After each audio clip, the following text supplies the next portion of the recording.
Over 100 years later, one question still haunts Villisca. Who did it? After the funerals, Villisca didn't feel the same. That little white house at the edge of town had become something else, something dark. People stopped walking by it. Kids avoided even looking at it. The town, once friendly and open, now lived with its doors locked and eyes wide open. And yet, for all the horror and heartbreak, no one had been held responsible. Not a single person. The investigation dragged on for years. Everyone had a theory, and almost everyone in town had a person they quietly suspected. But it always came back to the same handful of names. One of them was Frank Jones, a prominent businessman, former employer of Josiah Moore. The two had parted on bitter terms. Josiah opened a rival business, and rumors spread that he'd even had an affair with Jones's daughter-in-law. Whether it was true or not, folks whispered about it constantly. Some believed Jones had hired a man named William Mansfield to kill Josiah and his family. Mansfield had a record. He'd murdered his own wife and child with an axe in Illinois just 2 years after the Villisca killings. Same weapon, same method, same kind of scene. Detective James Wilkerson, working for the Burns Detective Agency, became obsessed with proving Mansfield was the killer.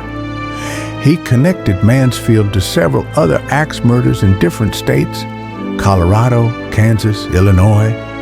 Each time, entire families were slaughtered while they slept. Curtains drawn, axes wiped clean, sometimes bacon left behind, always near a railroad. Mansfield had been a transient laborer, always on the move. He matched the pattern, and yet, every time he was brought in for questioning, he had an alibi. Signed time cards, witnesses.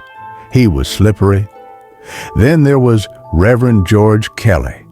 If Mansfield was the drifter with a record, Kelly was the oddball who couldn't stop inserting himself into the case.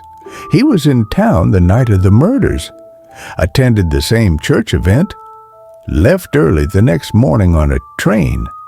Convenient timing.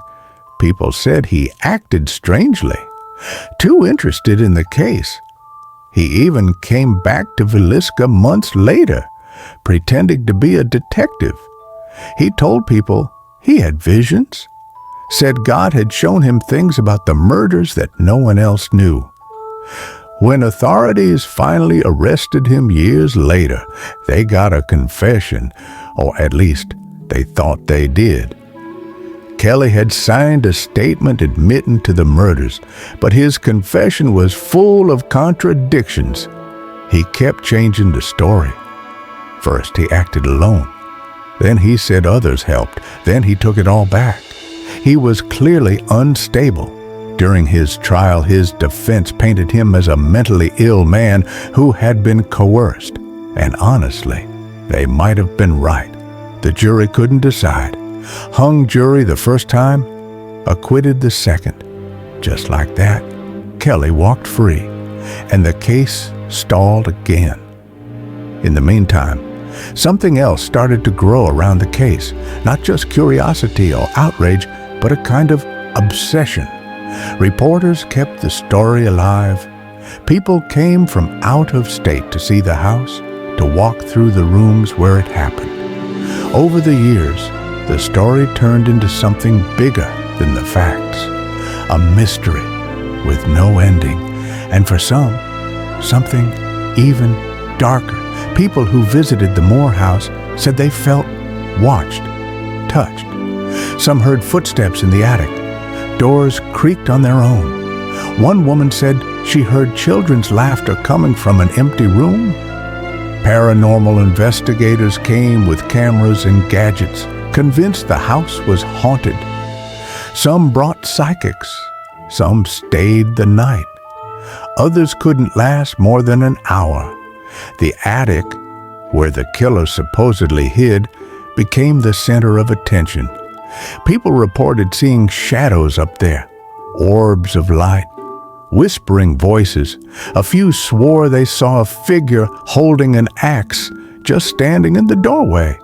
Whether you believe in ghosts or not, there's no denying the place carries a weight, a kind of stillness that makes your skin crawl.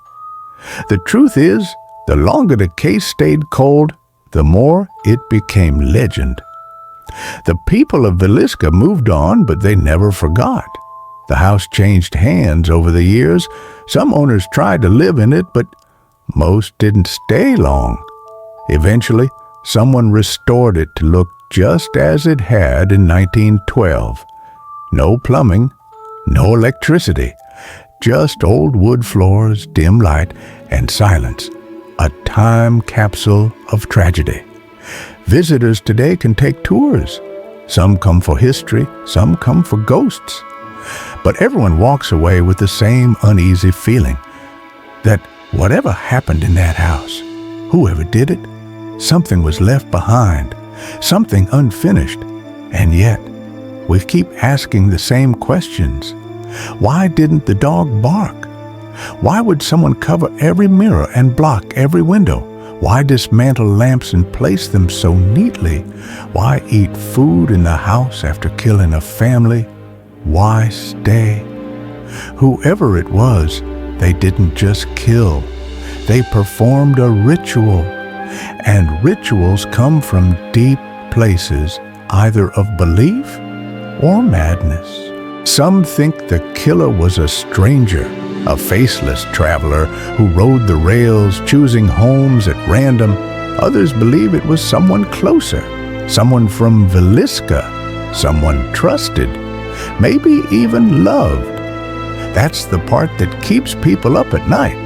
Not just the horror of what happened, but the not knowing, the lack of justice, the idea that someone might have gotten away with murder and walked among their neighbors afterward, free and undetected, that the man who sat beside you in church or the one who waved hello from across the street could have been the monster in the attic. It's been over 100 years since the Moore family and the Stillinger girls were taken. The case remains unsolved. The evidence long cold. The suspects all gone.